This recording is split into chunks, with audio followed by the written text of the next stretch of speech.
ഇതിന്റെ എല്ലാം പിന്നിൽ നീന കുറുപ്പ് എന്ന് പറയുന്ന ഒരു പെർട്ടിക്കുലർ വ്യക്തിയാണ്. ഈ സ്ത്രീ കാരണം ഈ ഷോ മുടങ്ങിപ്പോകുന്നതിന് ഞങ്ങൾക്ക് ഭയം ഉണ്ടായിരുന്നു. 21 ക്യാമറകളാണ് വിത്ത് ഓഡിയോ റെക്കോർഡിംഗ്. നമസ്കാരം എല്ലാവർക്കും. ഒരു പ്രത്യേക സാഹചര്യത്തിലാണ് ഇന്ന് ഇങ്ങനൊരു പ്രസ് മീറ്റിന് വേണ്ടിയിട്ട് ഞാൻ തയ്യാറായിട്ടുള്ളത്. ആദ്യം തന്നെ പറയട്ടെ, ഞാൻ അമ്മയുടെ ഔദ്യോഗികമായിട്ടുള്ള ഒരു സ്പോക്ക് പേഴ്സൺ അല്ല. പക്ഷേ കഴിഞ്ഞ മണിക്കൂറുകളിലൊക്കെ ആയിട്ട് ശ്രീമതി അൻസിബ ഹസൻ എന്ന ഞങ്ങളുടെ അമ്മയുടെ എക്സിക്യൂട്ടീവ് കമ്മിറ്റി അംഗം, അതായത് ഞങ്ങളുടെ ജോയിൻറ്റ് സെക്രട്ടറിയുടെ രാജിയെ തുടർന്ന് ഉണ്ടായ കേരള സമൂഹം പല രീതിയിലും പല വ്യാഖ്യാനങ്ങളും അതിന് കൊടുത്ത് ആ കുട്ടി തന്നെ യാതൊരു അടിസ്ഥാനവുമില്ലാത്ത പല കാര്യങ്ങളും ഞങ്ങൾ അംഗങ്ങൾക്കെതിരെയൊക്കെ ഉന്നയിച്ചുകൊണ്ട് പല വാർത്തകളും ഞങ്ങൾ വാർത്താ ചാനലുകളിൽ കണ്ടു. അപ്പോൾ ഇതിനെക്കുറിച്ച് ആധികാരികമായിട്ട് നിങ്ങളോട് പറയാൻ പറ്റുന്ന ഒരു വ്യക്തി എന്ന നിലയിലാണ് ഞാൻ ഇന്ന് ഇങ്ങനൊരു പ്രസ് മീറ്റിന് തയ്യാറായിരിക്കുന്നത്. കാരണം അൻസിബ ഹസനെതിരെ വ്യാജ കേസ് തൃപ്പൂണിത്തുറ പോലീസ് സ്റ്റേഷനിൽ കൊടുത്തു എന്ന് പറയപ്പെടുന്ന ആ വനിതാ എക്സിക്യൂട്ടീവ് അംഗം വേറെ ആരുമല്ല, അത് അമ്മയുടെ വൈസ് പ്രസിഡന്റ് കൂടിയായ ലക്ഷ്മിപ്രിയ എന്ന ഞാനാണ്. അത് കൊടുക്കാനുണ്ടായ സാഹചര്യം എന്ന് പറയുന്നത്, ഡിസംബർ 10 എൻ്റെ ഫോണിലേക്ക് ശ്രീമതി അൻസിബ ഹസൻ ഒരു മെസ്സേജ് അയച്ചിരുന്നു. ഞാനിവിടെ കുടുംബമായിട്ട് ജീവിക്കുന്ന ഒരു വ്യക്തിയാണ്. നിങ്ങൾക്ക് എല്ലാവർക്കും അറിയാം, വളരെ ചെറിയ പ്രായത്തിൽ വിവാഹിതയായിട്ടുള്ള ഒരു വ്യക്തിയാണ്. അപ്പോൾ എൻ്റെ കുടുംബത്തിൽ എൻ്റെ ഫോൺ എന്ന് പറയുന്നത് നമ്പർ ലോക്കുകളോ വേറെ ഏതെങ്കിലും തരത്തിലുള്ള ലോക്കുകളോ ഉള്ളതല്ല. എനി ടൈം എൻ്റെ ഹസ്ബൻഡിനോ എൻ്റെ മകൾക്കോ എൻ്റെ സുഹൃത്തുക്കൾക്കാർക്കെങ്കിലും എന്തെങ്കിലും ആവശ്യം വന്നാൽ അവർക്കോ ആക്സസ് ചെയ്യാൻ പാകത്തിൽ ഓപ്പൺ ആയിട്ടാണ് എൻ്റെ ഫോൺ എപ്പോഴും വെച്ചിട്ടുള്ളത്. ഓക്കെ, അപ്പോൾ ഡിസംബർ 10 രാത്രിയിൽ അൻസിബ ഹസൻ എൻ്റെ ഫോണിലേക്ക് ഒരു മെസ്സേജ് അയച്ചു. ആ മെസ്സേജിന് മറുപടിയായിട്ട് എന്താണ് ഈ പറഞ്ഞിരിക്കുന്നത് എന്ന് ഞാൻ ചോദിച്ചു. അപ്പോൾ ഞാൻ പറഞ്ഞു, അൻസിബ എന്താണ് ഇങ്ങനെ പറയാനുണ്ടായ സാഹചര്യം എന്ന് ചോദിച്ച് ഞാൻ ആ കുട്ടിയെ വിളിക്കുമ്പോൾ, I will call you later ചേച്ചി, I am in a work എന്ന് പറഞ്ഞിട്ടാണ് രാത്രി 11 മണിക്ക് എൻ്റെ അടുത്ത് അൻസിബ ഹസൻ റെസ്പോണ്ട് ചെയ്യുന്നത്. അതിനുശേഷം പല ആവർത്തി ഞാൻ ഈ മോളെ പല പ്രാവശ്യം വിളിച്ചു. നിങ്ങൾക്ക് എല്ലാവർക്കും അറിയാം, അൻസിബയെ ഞാൻ എൻ്റെ ഒരു അനിയത്തിയെക്കാട്ടിലും വാത്സല്യത്തോട് കൂടിയിട്ടാണ് ഇപ്പോഴും എനിക്ക് ആ മോളുടെ അടുത്ത് ഇത് പറയുന്ന ഈ നിമിഷവും എനിക്ക് യാതൊരു വിധത്തിലുള്ള വ്യക്തി വൈരാഗ്യമോ മറ്റേതെങ്കിലും തരത്തിലുള്ള പരാതിയോ എന്തെങ്കിലും തരത്തിലുള്ള ഒരു വിഷമോ ഒന്നും എനിക്ക് ആ കുട്ടിയോടില്ല. എൻ്റെ മകൾക്ക് 10 വയസ്സേ ആയിട്ടുള്ളൂ. ഏജ് കൊണ്ട് അൻസിബ എൻ്റെ മകളാകാനുള്ള ഒരു പ്രായമൊന്നും ആയിട്ടില്ലെങ്കിലും അൻസിബയും ഞാനും തമ്മിൽ ആ ഒരു എന്താ പറയുക, അൻസിബയുടെ അമ്മയെ പോലെ അൻസിബയെ കൺസിഡർ ചെയ്യുന്ന സ്നേഹിക്കുന്ന ഒരു വ്യക്തി തന്നെയായിരുന്നു. അപ്പോൾ പല ആവർത്തി എപ്പോഴും എൻ്റെ വീട്ടിൽ വരാറുള്ള കുട്ടിയാണ്. ഞങ്ങൾ ഒരുമിച്ച് പുറത്തു പോകാറുണ്ട്. എൻ്റെ ഏറ്റവും നല്ല സുഹൃത്തായിരുന്നു അൻസിബ. അങ്ങനെ ഇരിക്കുമ്പോൾ ഞാൻ പല ആവർത്തി അൻസിബയുടെ അടുത്ത് പറഞ്ഞു, അൻസിബ ഇതെന്താണ് ഈ മെസ്സേജ് അയക്കാനുള്ള ഒരു റീസൺ എന്ന് എൻ്റെ അടുത്ത് പറയണം എന്ന് ഞാൻ പല ആവർത്തി ആവശ്യപ്പെട്ടു. അത് കഴിഞ്ഞിട്ട് ഒരു ദിവസം എൻ്റെ ഹസ്ബൻഡ് ഈ മെസ്സേജ് ഇത് വായിക്കുകയും അദ്ദേഹം വളരെ പാനിക് ആവുകയും അതിനെ തുടർന്ന് ഒരു കുടുംബമല്ലേ, കുടുംബമായിട്ട് ജീവിക്കുന്ന എല്ലാവർക്കും മനസ്സിലാവുമല്ലോ, എൻ്റെ വീട്ടിൽ ഈ മെസ്സേജിനെ ചൊല്ലി പല പ്രശ്നങ്ങളും ഉടലെടുക്കാൻ അത് കാരണമാകുന്നു എന്ന ഘട്ടത്തിൽ ഞാൻ അൻസിബയോട്, ശ്രീനിയേട്ടൻ മരിച്ചു കിടക്കുന്ന ആ ഒരു അവസ്ഥയിൽ പോലും ഞാൻ റിക്വസ്റ്റ് ചെയ്ത് പറഞ്ഞിരുന്നു, അൻസിബ എൻ്റെ വീട്ടിലേക്ക് വരണം, മോള് ജയേഷേട്ടനെ കണ്ട് ഇത് സംസാരിക്കണം, ഇല്ലെങ്കിൽ അൻസിബ ഹസ്ബൻഡിൻ്റെ അടുത്ത് ഫോണിലെങ്കിലും ഈ വിഷയം സംസാരിക്കണം, എനിക്ക് പല പ്രശ്നങ്ങളും ഉണ്ടാകുന്നു എന്ന് പറയുന്നു. അതിനൊന്നും ആ കുട്ടി തയ്യാറായില്ല. പിന്നീട് യാതൊരു വിധത്തിലും എൻ്റെ മെസ്സേജസിന് റെസ്പോണ്ട് ചെയ്യുകയോ എൻ്റെ കോൾസ് അറ്റൻഡ് ചെയ്യുകയോ ആ കുട്ടി ചെയ്തിട്ടില്ല.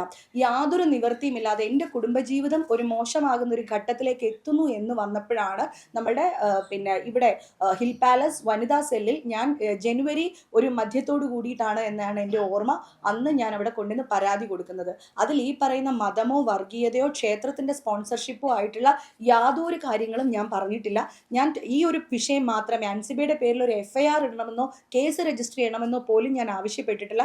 എൻ്റെ ആവശ്യം എൻ്റെ ഹസ്ബൻഡിൻ്റെ മുന്നിൽ നിന്നിട്ട് ഈ മെസ്സേജ് എന്തുകൊണ്ട് അയച്ചു എന്ന് അൻസിബ ഒന്ന് പറയണം എന്ന് മാത്രമേ എനിക്കുണ്ടായിരുന്നുള്ളൂ.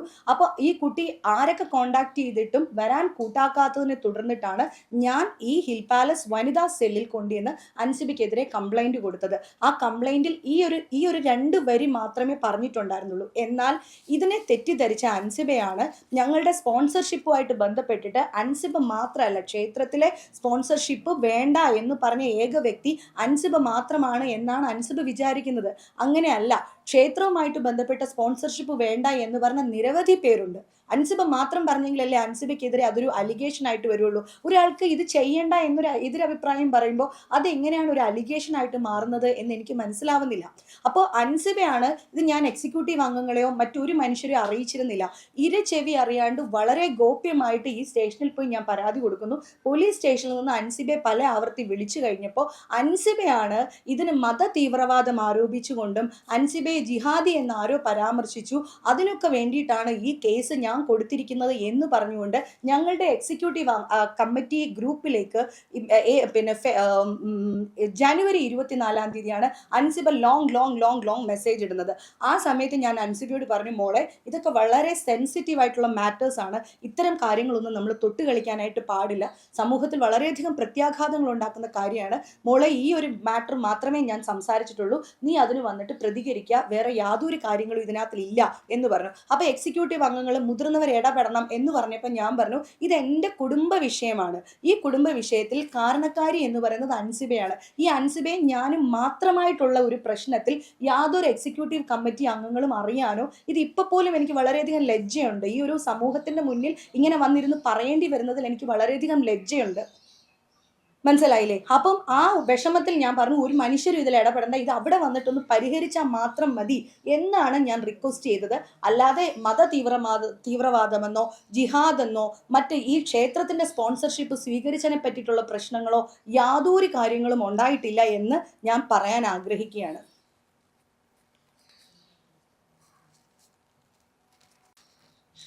പിന്നെ ടിനി ടോം എന്ന് പറയുന്ന വ്യക്തിയെ നിങ്ങൾക്ക് എല്ലാവർക്കും അറിയുന്നതാണ്. ഞങ്ങൾക്കൊക്കെ മുൻപേ എന്താ പറയുക, ഉത്സവപ്പറമ്പിലും അമ്പലപ്പറമ്പിലും ഒക്കെ വളരെയധികം പ്രോഗ്രാംസിലൂടെ അദ്ദേഹം വന്ന് TV ഷോസ് ചെയ്ത്, എനിക്ക് തോന്നുന്നു എൻ്റെ നായകനായിട്ടാണെന്ന് തോന്നുന്നു അദ്ദേഹം ആദ്യമായിട്ട് സിനിമയിൽ അഭിനയിക്കുന്നതല്ല, നായകനാവുന്നത് എൻ്റെ നായകനായിട്ട് പേരിനൊരു മകൻ എന്ന പടത്തിലാണെന്ന് തോന്നുന്നു. അതിനു മുമ്പ് ഏഷ്യനെറ്റിൻ്റെ TV ഷോസിലൂടെയൊക്കെ ഞങ്ങൾക്ക് പരിചയമുള്ള വ്യക്തിയാണ് ടിനി ചേട്ടൻ.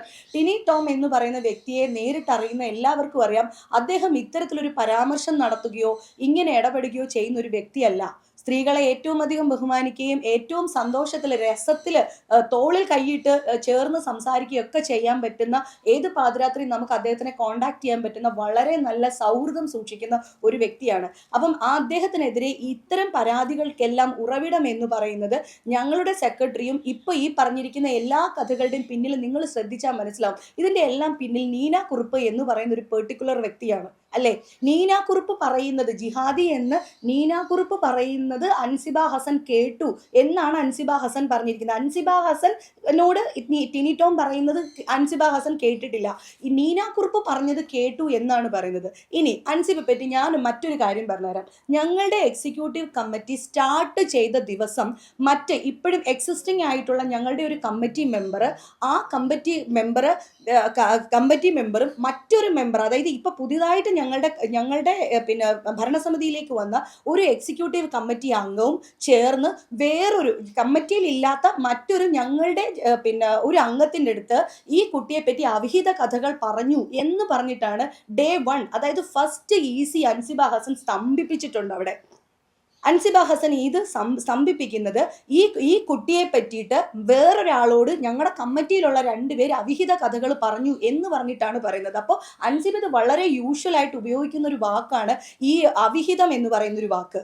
അപ്പോൾ ഞങ്ങൾ ചോദിക്കുകയാണ്, മോള് കേട്ടോ? അതില്ല, ഇന്നയാൾ പറഞ്ഞു എന്ന് പറഞ്ഞു. അപ്പം ഞങ്ങളുടെ പ്രസിഡന്റ് എന്ത് ചെയ്തു, പിറ്റേ ആഴ്ചത്തെ എക്സിക്യൂട്ടീവ് കമ്മിറ്റി മീറ്റിംഗിൽ ഈ പറഞ്ഞ ആളിനെ കൊണ്ടുവന്നു. ആ ആള് പറഞ്ഞു, എന്നോട് ഈ 2 പേരും അങ്ങനെ പറഞ്ഞിട്ടില്ല എന്ന് പറഞ്ഞിട്ടുണ്ട്. അപ്പോൾ ഇത് ഫസ്റ്റ് ഡേ ഉണ്ടായ കാര്യമാണ്. അന്ന് അൻസിബ ഹസൻ ഭക്ഷണം കഴിക്കാതിരുന്നപ്പോൾ ഞാനും അൻസിബ ഹസൻ്റെ കൂടെ ഭക്ഷണം കഴിക്കാതിരുന്നിട്ടുള്ള ഒരു വ്യക്തിയാണ്. കാരണം അൻസിബ ഹസൻ്റെ കാര്യം എന്ന് വെച്ചാൽ ജോയിന്റ് സെക്രട്ടറി അറിഞ്ഞിട്ടില്ല ഇന്ന് എവിടെ നിന്നാണ് ഈ കമ്മിറ്റി ഭക്ഷണം അറേഞ്ച് ചെയ്തിരിക്കുന്നത്. ഇത് ഞങ്ങൾക്ക് പിന്നെ സ്പോൺസേഴ്സ് ഉണ്ടല്ലോ, അപ്പോൾ സ്പോൺസർമാരാണോ ഞങ്ങൾക്ക് ഈ ഫുഡ് കൊണ്ടുവന്നിരിക്കുന്നത്, ഇല്ലെങ്കിൽ ഇത് അമ്മ കാശ് കൊടുത്ത് വാങ്ങിക്കുന്നതാണോ എന്ന് പിന്നെ ജോയിന്റ് സെക്രട്ടറി ആയ അൻസിബ ഹസൻ അറിയണം എന്ന് വാശി പിടിച്ചിട്ട് അൻസിബ ഹസൻ ഫുഡ് കഴിക്കാതെ ഭയങ്കര വയലന്റ് ആയിട്ട് കരഞ്ഞ് ബാത്റൂമിന്റെ സൈഡിൽ പോയിരുന്നു അവിടെ പൊളിച്ചടുക്കിയിട്ടുണ്ട്. അന്ന് അൻസിബ ഹസനെ കെട്ടിപ്പിടിച്ചുകൊണ്ടിരുന്ന ഒരു വ്യക്തിയാണ് ഞാൻ. അപ്പോൾ ഈ പുറത്തിറങ്ങിയിട്ട് അൻസിബ ഹസൻ പറയുന്നത് വേറെ രീതിയിലുള്ള കഥകളാണ്. ഇതൊന്നും അവിടെ നടന്നിട്ടേ ഉള്ള കാര്യങ്ങളല്ല. പിന്നെ ഇതിന്റെ ഒരു മെയിൻ ആയിട്ടുള്ള ഒരാള് എന്ന് പറയുന്നത് ഞങ്ങളുടെ സെക്രട്ടറി. പറയുന്നതിൽ തുറന്നു പറയുന്നതിൽ വളരെയധികം എനിക്ക് വിഷമമുണ്ട്.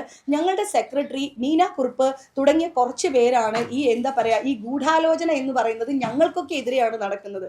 ഇവർ 2-3 പേര് ഗ്രൂപ്പായിട്ടും ബാക്കിയുള്ളവരൊക്കെ ഇൻഡിവിജ്വൽസും ആയിട്ടാണ് കമ്മിറ്റിയിൽ നിലകൊള്ളുന്നത്.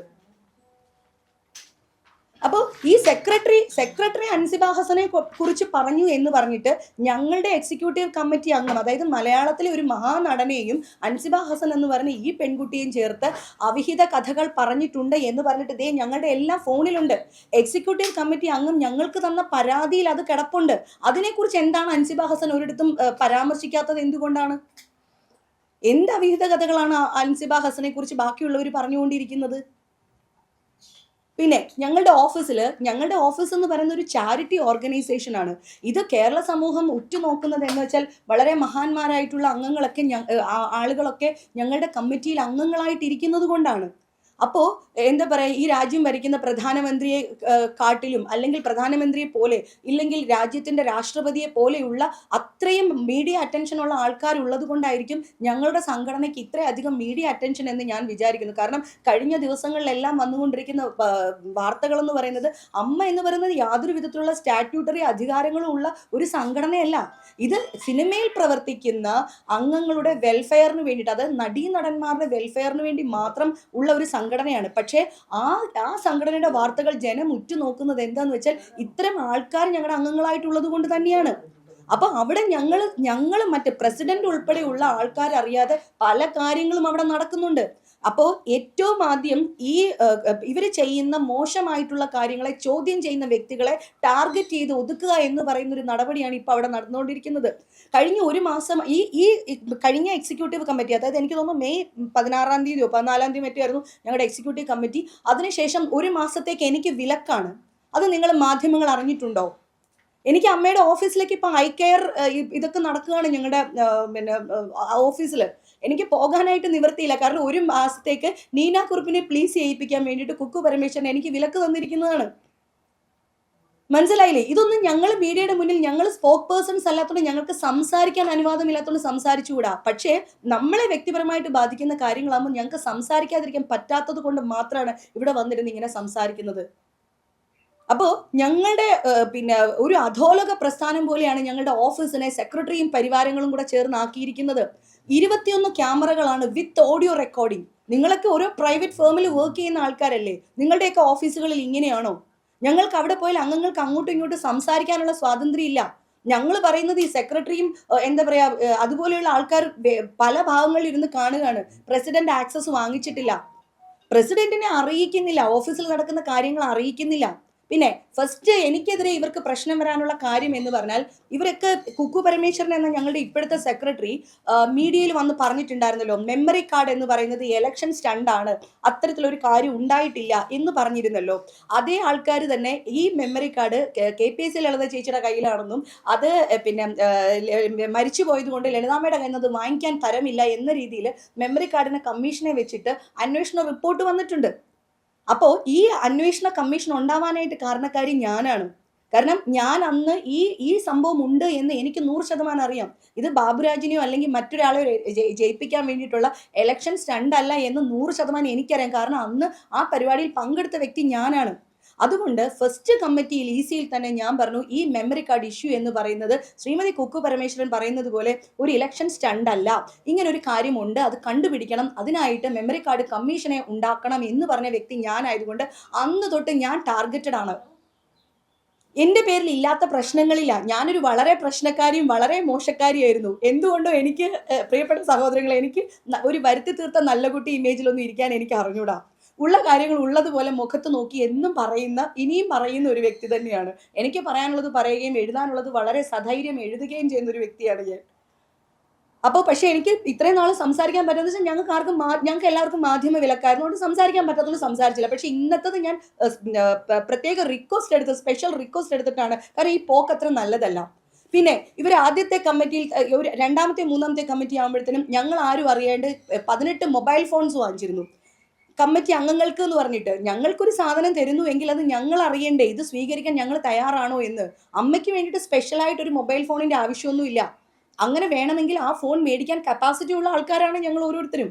അപ്പൊ ഈ മൊബൈൽ ഫോൺ വാങ്ങിച്ചത് തെറ്റ് എന്ന് ഞങ്ങൾ എല്ലാവരും ഉയർന്നു നിന്ന് പറഞ്ഞിട്ടുണ്ട്. അതുകൊണ്ടാണ് ഈ ടിനി ടോമിനെതിരെ ആരോപണം വന്നിരിക്കുന്നത്. ഈ ലക്ഷ്മി പ്രിയ, ടിനി ടോം, അങ്ങനെ ഇനി അടുത്ത ടാർഗറ്റ് ആരാണ് എന്നാണ് ഞങ്ങൾ നോക്കിക്കൊണ്ടിരിക്കുന്നത്. ഇവരുടെ തെറ്റുകളെ ചൂണ്ടിക്കാണിക്കുന്നവരെല്ലാവരും മോശക്കാരായിക്കൊണ്ടിരിക്കുകയാണ്. ഇപ്പൊ ഈ ഉണ്ണി ശിവപാല് പോലും ഒരർത്ഥത്തിൽ പറഞ്ഞാൽ ബലിയാടാക്കപ്പെട്ടത് തന്നെയാണ്. ഉണ്ണി ശിവപാലിനെ നമ്മൾ പുറത്താക്കുകയോ നീക്കി നിർത്തുകയോ അദ്ദേഹത്തിന്റെ അഭിപ്രായം അറിയാതിരിക്കുകയോ ഒന്നും നമ്മൾ ചെയ്തിട്ടില്ല. അദ്ദേഹത്തിന് പറയാനുള്ളത് അദ്ദേഹം പറയട്ടെ. ഒരു മാസത്തേക്ക് ജനറൽ ബോഡി വരെ അദ്ദേഹം വരണ്ട എന്ന് മാത്രമേ നമ്മൾ പറഞ്ഞിട്ടുള്ളൂ. പിന്നെ ഈ കഴിഞ്ഞ ദിവസത്തെ വാർത്തകളിലൊക്കെ ഞാൻ കണ്ടുകൊണ്ടിരിക്കുന്നത് പിന്നെ ടിനി ടോം പിന്നെ നീന കുറുപ്പിനെ ഭയങ്കരമായിട്ട് തെറി പറഞ്ഞു, അസഭ്യം പറഞ്ഞു, പിടിച്ചു മാറ്റി എന്നൊക്കെ. ശരിക്കും പറഞ്ഞാൽ ഒരു നിസ്സാര കാര്യത്തിന് രാത്രി 12 മണിക്ക് രാജീവ് ഗാന്ധി ഇൻഡോർ സ്റ്റേഡിയത്തില് ഹിസ്റ്റീരിയ ബാധിച്ച ഒരു സ്ത്രീയെ പോലെ ഉറഞ്ഞു തുള്ളിയത് നീന കുറുപ്പാണ്. നീന കുറുപ്പ് തെറി പറയുന്നതാണ്. എൻ്റെ ഒരു വോയിസ് ലീക്കായിട്ട് നിങ്ങൾ എല്ലാവരും കേട്ടിട്ടുണ്ടാവും. ആ വോയിസിൽ കൃത്യമായിട്ട് ഞാൻ പറയുന്നുണ്ട്, നിങ്ങൾ ഇന്നലെ കാ പൂ മാ ചാ എന്നുള്ള വാക്കുകളൊക്കെ നിങ്ങൾ പറഞ്ഞില്ലേ എന്ന് ഞാൻ പറയുന്നുണ്ട്. അത് പറഞ്ഞത് ടിനി ടോം അല്ല, അത് നീന കുറുപ്പാണ് പറഞ്ഞിട്ടുള്ളത്. അത് ഞാൻ എവിടെ വേണമെങ്കിലും പറയാം. ഈ നീന കുറുപ്പിനെ കെട്ടിപ്പിടിച്ച് ചേച്ചി പ്രശ്നം ഉണ്ടാക്കല്ലേ എന്ന് പിടിച്ചു വെച്ച വ്യക്തി ഞാനാണ്. ഇതേ നീന കുറുപ്പ് തന്നെ, എനിക്ക് കിട്ടിയ ഒരു വിവരം എന്ന് പറഞ്ഞാൽ ഇതേ നീന കുറുപ്പ് തന്നെ പിന്നെ ഞങ്ങൾ ഈ ഒരു പ്രശ്നത്തിന് ശേഷം ഞാനും സിജോയ് വർഗീസും എല്ലാം സ്റ്റേജിൽ നിന്ന് ഇറങ്ങിയതിന് ശേഷം സിജോയ് വർഗീസിനെ എന്നെയും വളരെ മോശമായിട്ട് പിന്നെ നീന കുറുപ്പ് തെറി കൂട്ടി പറഞ്ഞിട്ടുണ്ട്.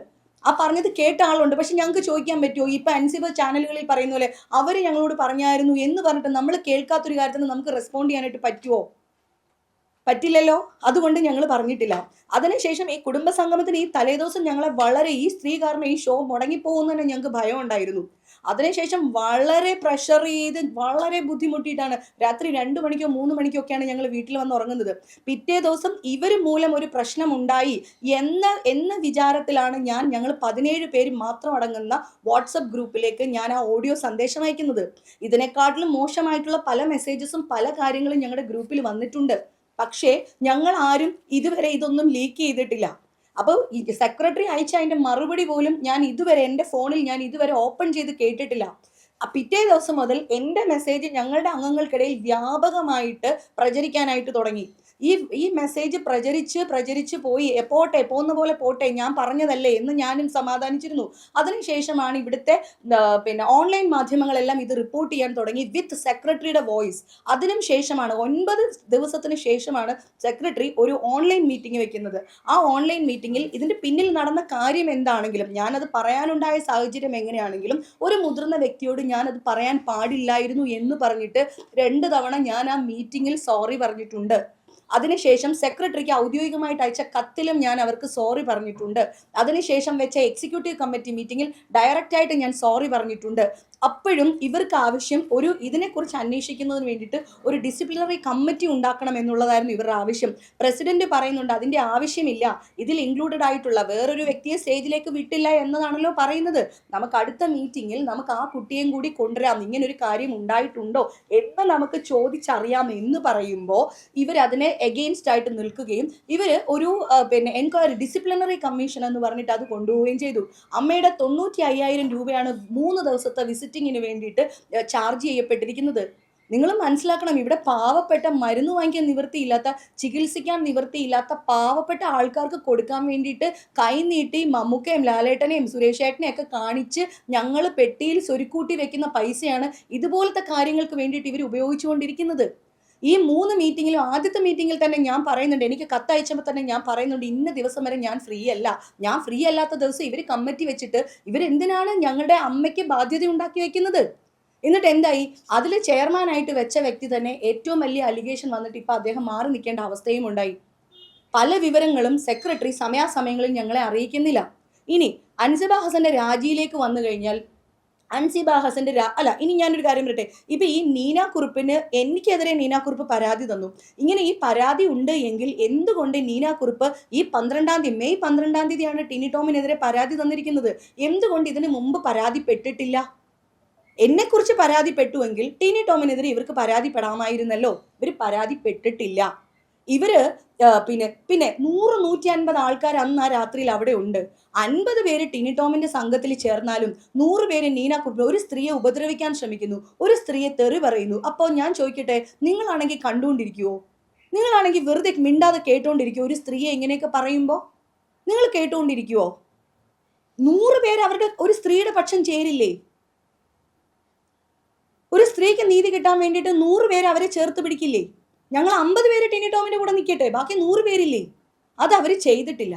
പിന്നെ GST അല്ലെങ്കിൽ മറ്റെന്തെങ്കിലും പേപ്പർ വർക്ക്സ് എന്ന് പറഞ്ഞിട്ട് എല്ലാ ആഴ്ചയിലും ഒരിക്കൽ ഈ കുക്കു പരമേശ്വരൻ എന്ന് പറയുന്ന ഞങ്ങളുടെ സെക്രട്ടറി നീന കുറുപ്പ്, മറ്റൊരു എക്സിക്യൂട്ടീവ് അംഗമായ നീന കുറുപ്പിനെ വിളിച്ചുകൊണ്ട് ഇവർ സെക്രട്ടേറിയറ്റിൽ പോകുന്നുണ്ടല്ലോ. ഇവർ എന്ത് കാര്യത്തിനാ ഞങ്ങൾ ആരും അറിയാണ്ട് ഈ സെക്രട്ടേറിയറ്റിൽ പോകുന്നു? അതിന്റെ ചാർജ് ആരാണ് വഹിക്കുക? അതിന്റെ ട്രാവൽ എക്സ്പെൻസും കാര്യങ്ങളും ആരാണ് വഹിക്കുക? ഇതുവരെ ഒരു കണക്കുകളും ഞങ്ങളെ ബോധ്യപ്പെടുത്തിയിട്ടില്ല. ഒരു കണക്കുകൾ ചോദിച്ചാൽ പറയും താഴെ പോയിട്ട് നോക്കൂ എന്ന് പറയും. ഓരോ ECയിലും ഞങ്ങൾ കണക്കുകൾ ആവശ്യപ്പെടാറുണ്ട്, ഇവർ കണക്കുകൾ ഹാജരാക്കാറില്ല. ഇവരുടെ ട്രാവൽ ഡീറ്റെയിൽസ് മറ്റു കാര്യങ്ങളും ചോദിക്കാറുണ്ട്, ചെയ്യാറില്ല. ഞങ്ങളുടെ പ്രസിഡന്റും ഈ പറയുന്ന പിന്നെ ടിനി ടോം, സിജോയ്, കൈലാഷ് എന്ന് പറയുന്ന ആൾക്കാരൊക്കെ നിരവധി ഞങ്ങളുടെ അംഗങ്ങൾക്ക് വേണ്ടിയിട്ട് നിരവധി അനവധി പദ്ധതികളും അതിനുള്ള സ്പോൺസർഷിപ്പ് ആൾക്കാരെയും കൊണ്ടുവരാറുണ്ട്. ഈ സെക്രട്ടറി അതിനൊന്നും അനുവദിക്കാറില്ല. ഇപ്പൊ ഈ ഇന്നലെയും ഇന്നുമായിട്ട് നടക്കുന്ന ക്യാമ്പയിനിങ് പോലും ജനുവരിയിൽ ഞങ്ങൾക്ക് വന്ന ഓഫറാണ്. ആ ജനുവരിയിൽ വന്നിട്ട് ഇവരുടെ ഉപേക്ഷ കുറ്റം കൊണ്ട് ഈ കഴിഞ്ഞ എക്സിക്യൂട്ടീവ് കമ്മിറ്റിയിൽ പിന്നെ ഞങ്ങളുടെ സെക്രട്ടറി പ്രസിഡന്റായ ശ്വേത ചേച്ചി വാശി പിടിച്ചിട്ടാണ് ഈ ഒരു കാര്യം ഇപ്പൊ നടത്താനായിട്ട് വില്ലിങ് ആയിരിക്കുന്നത്. അവിടെ ഒരു എന്താ പറയുക ഗൂഢസംഘമോ അധോലോക സംഘമോ ഒന്നും അല്ല നടക്കുന്നത്. അവിടെ സമാധാനപരമായിട്ട് ആർട്ടിസ്റ്റുകളാണ്, കലാകാരന്മാരാണ്, അവിടെ സന്തോഷമായിട്ട് പോകേണ്ട ഓഫീസാണ്. ആ ഓഫീസിലാണ് ബാത്റൂമിന്റെ വാതിക്കെ വരെ CCTV വിത്ത് സൗണ്ട് ട്രാക്കിംഗ് വെച്ചിരിക്കുന്നത്. ഇതൊക്കെ ചോദ്യം ചെയ്യേണ്ടതല്ലേ? ഇത് ചോദ്യം ചെയ്യുമ്പോഴാണ് ഞങ്ങളൊക്കെ മോശക്കാരാകുന്നത്. ടിനി ടോം മോശക്കാരിയാണ്, ലക്ഷ്മിപ്രിയ ഓൾറെഡി മോശക്കാരിയായി. പിന്നെ ഈ ഒരു എൻ്റെ ഈ വോയിസുമായിട്ട് ബന്ധപ്പെട്ടിട്ട് 40 മിനിറ്റോളം പ്രസിഡന്റ് 2.5 മണിക്കൂറോളം ഞാനും പ്രസിഡന്റും കൂടി ഈ കാര്യം ചർച്ച ചെയ്യുകയും ഏകദേശം 40 മിനിറ്റോളം ശ്രീമതി നീന കുറുപ്പിനെ ഞാൻ ഫോണിൽ വിളിച്ച് സംസാരിക്കുകയും അവരും കരഞ്ഞു, ഞാനും കരഞ്ഞു. തെറ്റ് പറ്റിപ്പോയി. എൻ്റെ ഭാഗത്തുനിന്ന് സംഭവിക്കാൻ പാടില്ലാത്ത, അങ്ങനെ പറയാൻ പാടില്ലാത്തത് എൻ്റെ ഭാഗത്തുനിന്ന് സംഭവിച്ചു പോയി. മനുഷ്യനല്ലേ? ഇങ്ങനത്തെ കാര്യങ്ങളൊക്കെ പറയുമ്പോൾ അങ്ങനെ ഉണ്ടായി, ഞാൻ പറഞ്ഞതാണ്, അത് ശരി തന്നെയാണ്. പക്ഷേ എന്നിട്ടും അവർ എനിക്കെതിരെ എന്നെ ഞെട്ടിച്ചുകൊണ്ട് അടുത്ത ദിവസം വേറെ പരാതി കൊടുക്കുന്നതാണ് ഞാൻ കാണുന്നത്. എന്നിട്ടും ഡിസിപ്ലിനറി കമ്മിറ്റി ഇങ്ങനെ മുന്നോട്ട് പോയി. അതിപ്പതേ ഒന്നും അല്ലാത്ത അവസ്ഥയിലായി. എന്നിട്ടും കഴിഞ്ഞ മീറ്റിംഗ് ഭയങ്കര പ്രശ്നങ്ങളായിരുന്നു. അവിടെ ടിനി ടോം രാജിവെക്കാനായിട്ട് തുടങ്ങി, ഞാൻ രാജിവെക്കാൻ തുടങ്ങി. എന്തിനാ ഞങ്ങളുടെ പ്രസിഡന്റ് പോലും പോകുകയാണ് എന്ന് പറഞ്ഞിട്ട് യാത്ര പറഞ്ഞിറങ്ങുന്ന അവസരമുണ്ടായിരുന്നു. അന്ന് ഞാൻ തിരിച്ചു കയറി ചെന്നിട്ട് പറഞ്ഞു, ഇനിയും ഒരവസരം എനിക്ക് കിട്ടിയില്ലെങ്കിലോ, അതുകൊണ്ട് ഞാൻ നീന ചേച്ചിയോട് പറഞ്ഞു പോയ കാര്യങ്ങൾക്ക് ഞാൻ എന്താ പറയുക സമസ്താപരാധം പറഞ്ഞ് ഞാൻ മാപ്പ് പറയുകയാണ്. ചേച്ചി എൻ്റെ മാപ്പ് ഉൾക്കൊള്ളണം എന്ന് എനിക്ക് നിർബന്ധമില്ല, പക്ഷേ എനിക്ക് എല്ലാ അംഗങ്ങളുടെ മുന്നിൽ വെച്ചും പറയണമായിരുന്നു എന്ന് പറഞ്ഞു. എന്നിട്ട് ഞാൻ അവരെ ഹഗ് ചെയ്ത് പറഞ്ഞിട്ടുണ്ട്. എന്നിട്ട് ഇതിനു മുമ്പ് പിന്നെ കൈലാഷ് പറഞ്ഞിട്ടുണ്ട്, നിങ്ങൾ മീഡിയ മുഴുവൻ വന്ന് അവിടെ ഉണ്ടായിരുന്നു, ചേച്ചി ലക്ഷ്മി ഇനി എന്താ ചെയ്യേണ്ടത്, പാലാരിവട്ടത്ത് പോയിട്ട് മൈക്ക് കെട്ടിയിട്ട് പറയുകയാണോ ചെയ്യേണ്ടത്, അത് പറഞ്ഞ് അവർക്ക് ഹേർട്ട് ചെയ്തു എന്ന് പറഞ്ഞ് കൈലാഷ് ഇവരുടെ അടുത്ത് മാപ്പ് പറഞ്ഞിട്ടുണ്ട്. ഒന്ന് പറഞ്ഞ് രണ്ടാമത്തേന് ഇവരുടെ ആവശ്യം ഓരോരുത്തരെയായിട്ട് പുറത്താക്കുക എന്നുള്ളതാണ്. ഇന്നലെ വളരെ ലാഘവത്തില് അൻസിബ ഹസൻ പറയുന്നുണ്ടായിരുന്നല്ലോ, മെമ്പർഷിപ്പും കട്ട് ചെയ്തിട്ട് ടിനി ചേട്ടനെ പറഞ്ഞു വിടണം എന്ന്. ഇവർക്ക് എല്ലാവരും പുറത്താക്കണം എന്നുള്ളതാണ് ഇവരുടെ നടപടി. ആദ്യമായിട്ട് ഞങ്ങളുടെ ജസ്റ്റിൻ എന്ന് പറയുന്ന ഞങ്ങളുടെ സെക്യൂരിറ്റി ഗാർഡിനെ യാതൊരു കാരണങ്ങളും ഇല്ലാണ്ട് അദ്ദേഹത്തിനെ പിരിച്ചുവിട്ടു. ഞങ്ങൾക്ക് എത്രയോ കൊല്ലമായിട്ട് ചായ ഉണ്ടാക്കി തന്നുകൊണ്ടിരുന്ന ജലജ എന്ന് പറഞ്ഞ ചേച്ചീനെ വളരെ നിസ്സാരമായിട്ട് പിരിച്ചുവിട്ടു. ആ കളി അതുല്യയുടെ അടുത്ത് നടന്നില്ല. കാരണം അതുല്യ ഇവരെന്തൊക്കെ ചെയ്തു എന്നുള്ളതാ എനിക്ക് മീഡിയാസിന് കാണിക്കാനായിട്ട് പറ്റില്ല, പക്ഷെ ജനറൽ ബോഡിക്ക് ഞങ്ങൾക്ക് കാണിക്കാൻ പറ്റും. ജനറൽ ബോഡിയിൽ കൃത്യമായിട്ടും ഞാൻ എന്തിനാണ് അൻസിബയ്ക്ക് കേസ് കൊടുത്തത്, അൻസിബ എന്താണ് എനിക്ക് മെസ്സേജ് അയച്ചത്, എനിക്കിപ്പോൾ അത് മീഡിയയിൽ കാണിക്കാൻ പറ്റില്ലാത്തതുകൊണ്ടാണ്. കൃത്യമായിട്ട് ജനറൽ ബോഡിയിൽ അതിൻ്റെ സ്ക്രീൻഷോട്ട് ഞാൻ കാണിക്കും. എന്തായിരുന്നു സ്റ്റേഷനിൽ നിന്ന് കൺക്ലൂഷൻ വന്നത്, സ്റ്റേഷൻ റിപ്പോർട്ട് എന്താണ് എന്നുള്ളത്. ഈ പറയുന്ന മത തീവ്രവാദമോ ജിഹാദിയോ മതം മാറ്റമോ ഇങ്ങനെയുള്ള ഒരു കാര്യങ്ങളും പറഞ്ഞിട്ടില്ല. നമ്മളൊക്കെ കലകൊണ്ട് ജീവിക്കുന്ന മനുഷ്യരാണ്. നമ്മൾക്ക് എന്താണ് ജാതിയും മതവും പറയുമ്പോൾ എൻ്റെ എഴുത്തുകളിലൊക്കെ രാഷ്ട്രീയം പറയുമ്പോൾ ഇവിടെ മതം നോക്കിയിട്ട് തന്നെയാണ് രാഷ്ട്രീയം നിൽക്കുന്നത് എന്നൊക്കെ ഞാൻ പറഞ്ഞിട്ടുണ്ടാവാം. എന്നല്ലാതെ നമ്മളാരും മതത്തിന്റെ അടിസ്ഥാനത്തിൽ ഒരു മനുഷ്യനെയും യാതൊരു വിവേചനവും കാണിക്കാത്ത ആൾക്കാർ തന്നെയാണ്. അപ്പൊ ഈ കാര്യങ്ങളെല്ലാം തന്നെ ഞങ്ങളുടെ വീഡിയോ വാളിൽ തീർച്ചയായിട്ടും ഞങ്ങളുടെ അംഗങ്ങൾക്ക് വേണ്ടിയിട്ട് ഞങ്ങൾ പ്രദർശിപ്പിക്കുക തന്നെ ചെയ്യും. ഇനി അടുത്ത ടാർഗറ്റ് ആരെയാണ്? ഞങ്ങളുടെ പ്രസിഡന്റിനെയാണോ നോക്കിയിരിക്കുന്നത്, അല്ലെങ്കിൽ കൈലാഷ് ആണോ, സിജോയ് വർഗീസ് ആണോ, ആരിനെയാണ് ഇനി റോണിയാണോ, ഇനി ആരെയാ ഇവർ പറയാൻ പോകുന്നതെന്നാണ് ഞങ്ങൾ നോക്കിക്കൊണ്ടിരിക്കുന്നത്. കാരണം എല്ലാ കഥകളുടെയും പിന്നിൽ നീന എന്ന് പറയുന്ന ഒരു പോയിന്റ് ഉണ്ടാവും. അതെന്തുകൊണ്ടാണ് അങ്ങനെ വരുന്നത്? നിങ്ങൾ ഭയങ്കര ഇൻവെസ്റ്റിഗേറ്റേഴ്സ് ആണല്ലോ മാധ്യമ സുഹൃത്തുക്കൾ. നിങ്ങളാരും എന്താ ആ ഒരു കാര്യം നോക്കാത്തത്? എല്ലാത്തിന്റെ പിന്നിൽ ഒരു നീനയുണ്ട്. ശ്വേതാ മേനോന്റെ നിലപാടെന്ന് പറയുന്നത് പിന്നെ സത്യസന്ധമായിട്ടുള്ള കാര്യങ്ങൾ വരണം എന്ന് തന്നെയാണ് നിലപാട്. അൻസിബയുടെ രാജിക്കത്ത് എന്ന് പറയുന്നത് ഞങ്ങൾക്ക് പിന്നെ ജനുവരി 21 ആ കുട്ടി രാജിക്കത്ത് കൊടുത്തതാണ്. പക്ഷേ ഞങ്ങളുടെ അമ്മയുടെ സിസ്റ്റത്തിൽ നിന്നും ഈ കത്ത് ഞങ്ങളുടെ സെക്രട്ടറി റിമൂവ് ചെയ്ത് കളഞ്ഞു. ഈ കത്ത് ഞങ്ങളുടെ അടുത്ത സിയിലേക്ക് എടുക്കാൻ പറ്റിയില്ല. ജനുവരി 24 ഞങ്ങൾ വെച്ച ഓൺലൈൻ മീറ്റിംഗിൽ അൻസിബ ഹസൻ പങ്കെടുത്തിട്ടുണ്ട്. അതിനുശേഷം പിന്നെ മാർച്ച് 2 ഞങ്ങൾക്ക് പിന്നെ എക്സിക്യൂട്ടീവ് കമ്മിറ്റി മീറ്റിംഗ് ഉണ്ടായിരുന്നു. അന്നും ഈ പറയുന്ന അൻസിബ ഹസൻ പങ്കെടുത്തിട്ടുണ്ട്. അപ്പോഴൊന്നും ഇവരിങ്ങനെ ഒരു രാജിക്കത്ത് തന്നിട്ടുണ്ട് എന്ന് സെക്രട്ടറി ഞങ്ങളുടെ അടുത്ത് പറഞ്ഞിട്ടില്ല. ഒരു കത്ത് കിട്ടിയാൽ ആ കത്ത് ഒരു നെഗറ്റീവ് ആയാലും പോസിറ്റീവ് ആയാലും അമ്മയുടെ ഔദ്യോഗിക മെയിലിലേക്ക് വരുന്ന കത്തുകൾ റിമൂവ് ചെയ്യാനായിട്ട് പാടില്ല. ആ സെക്രട്ടറിക്ക് ആരാണ് ഇത്ര വലിയ അധികാരം കൊടുക്കുന്നത്? ആരാണ്? ഞാൻ തുറന്നു പറയുകയാണ്. കഴിഞ്ഞ ദിവസം ഞങ്ങളുടെ പ്രസിഡന്റ് പറഞ്ഞ വാക്ക് ഞാൻ ആവർത്തിക്കുകയാണ്. കുക്കു പരമേശ്വരൻ എന്ന സെക്രട്ടറി ആകുന്നതിന് മുമ്പ് ഒരു മുഖം ഞങ്ങൾ കണ്ടു.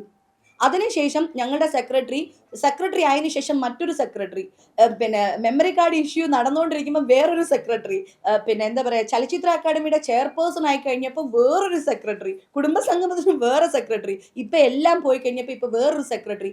ആ സെക്രട്ടറി ഉണ്ടാക്കുന്ന ഇങ്ങനത്തെ എന്താ പറയാ, ഇവരെല്ലാവരോടും ചേർന്ന് ഞങ്ങൾക്കൊക്കെ എതിരെ സത്യമായിട്ട് സംസാരിക്കുന്ന, അമ്മയുടെ ഒരു രൂപ പോലും പാഴാക്കി കളയരുത് എന്ന് വിചാരിച്ച് സംസാരിക്കുന്ന ആൾക്കാരെ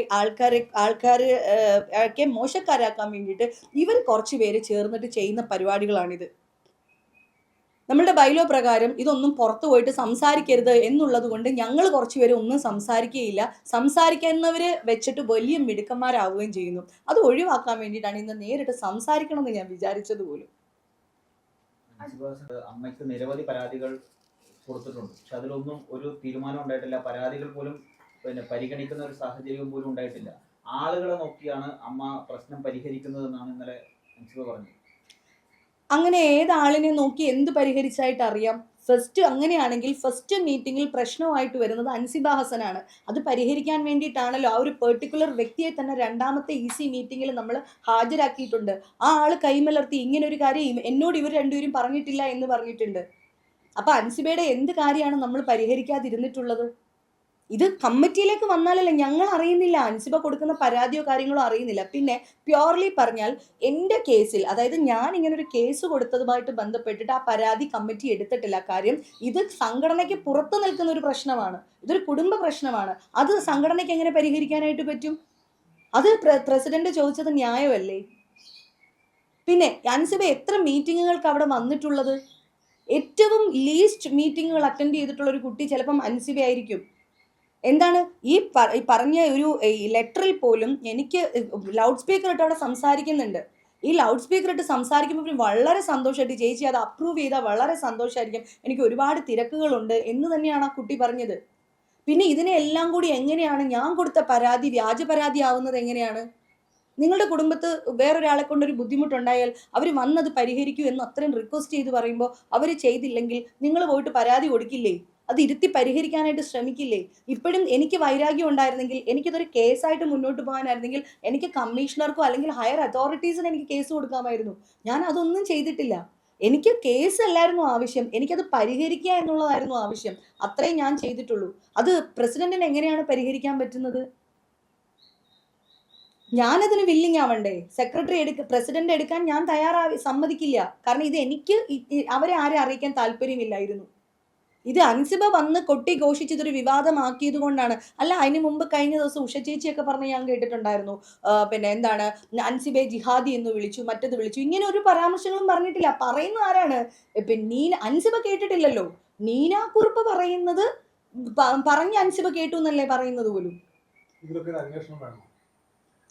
തീർച്ചയായിട്ടും അന്വേഷണം വേണം. പക്ഷെ അന്വേഷിച്ചാലും എന്താണ്, ഇത് ചില പ്രത്യേക ആൾക്കാരുടെ ഗൂഢാലോചനയാണെന്നുള്ളത് ഞങ്ങൾ അംഗങ്ങൾക്ക് ഓരോരുത്തർക്കും മനസ്സിലാവുന്ന ഒരു കാര്യം തന്നെയാണ്. പൊതുസമൂഹത്തിന് ബോധ്യപ്പെടണം. അന്വേഷണം വരണമെങ്കിൽ ഏതു തരം അന്വേഷണത്തെ നേരിടാൻ ഞങ്ങൾ എല്ലാവരും തയ്യാറാണ്. ഇതൊക്കെ തന്നെയാണ് കാരണം. ഇപ്പൊ തോന്നുന്നില്ലേ? കാരണം ടാർഗറ്റ് ചെയ്യപ്പെടണം. അതായത് അവിടെ എഴുന്നേറ്റ് നിന്ന് സത്യത്തിനും നീതിക്കും വേണ്ടി സംസാരിക്കുന്ന ഓരോരുത്തരും ടാർഗറ്റ് ചെയ്യപ്പെടുകയാണ്. ഓരോരുത്തരും മാറി നിൽക്കണം. അങ്ങനെ രാജിവെച്ച് വരുമ്പോൾ, കാരണം തീർച്ചയായിട്ടും സെക്രട്ടറിക്ക് ഉറപ്പായിട്ടും അറിയാം. ഇന്ന് മാലാ പാർവതി ചേച്ചി പറഞ്ഞിട്ടുണ്ടല്ലോ, കൃത്യമായിട്ട് പറഞ്ഞിട്ടുണ്ടല്ലോ, സെക്രട്ടറി ഞങ്ങളെ അഡ്മിനിസ്ട്രേഷൻ കാര്യങ്ങളൊന്നും ഞങ്ങളെ അറിയിക്കുന്നില്ല. മുൻപ് ഇടവേള ബാബു ചേട്ടൻ പിന്നെ സെക്രട്ടറി ആയിരുന്നപ്പോൾ ഞങ്ങളെ എല്ലാ വിവരങ്ങളും അറിയിക്കാറുണ്ടായിരുന്നു. ഞങ്ങൾക്ക് ഇവിടുന്ന് കത്ത് വരാറില്ല, ഞങ്ങൾ ഇവിടെ എന്ത് നടക്കുന്നു എന്ന് അറിയില്ല എന്ന്. നിങ്ങൾ മനസ്സിലാക്കേണ്ടത്, ഞങ്ങളുടെ എക്സിക്യൂട്ടീവ് കമ്മിറ്റി മീറ്റിംഗ് കഴിഞ്ഞ് ഞങ്ങൾ വീട്ടിൽ വരുന്നതിന് മുമ്പ് ഓൺലൈൻ മീഡിയാസ് ഇത് പിന്നെ ന്യൂസ് ആക്കുകയാണ്. അതുപോലെ ഞങ്ങളുടെ ഓഡിയോ വരെ റെക്കോർഡ് ചെയ്യായിരുന്നു. അവിടെ ഓഡിയോ മീറ്റിംഗ് റെക്കോർഡ് ചെയ്യാറുണ്ട്. ആ മീറ്റിംഗ് കൂടാണ്ട് ഞങ്ങളുടെ കോൺഫറൻസ് ഹാളിൽ വരെ പിന്നെ CCTV വെച്ചിട്ട് അത് സൗണ്ട് ട്രാക്ക് ചെയ്ത് റെക്കോർഡ് ചെയ്തുകൊണ്ടിരിക്കുകയാണ്.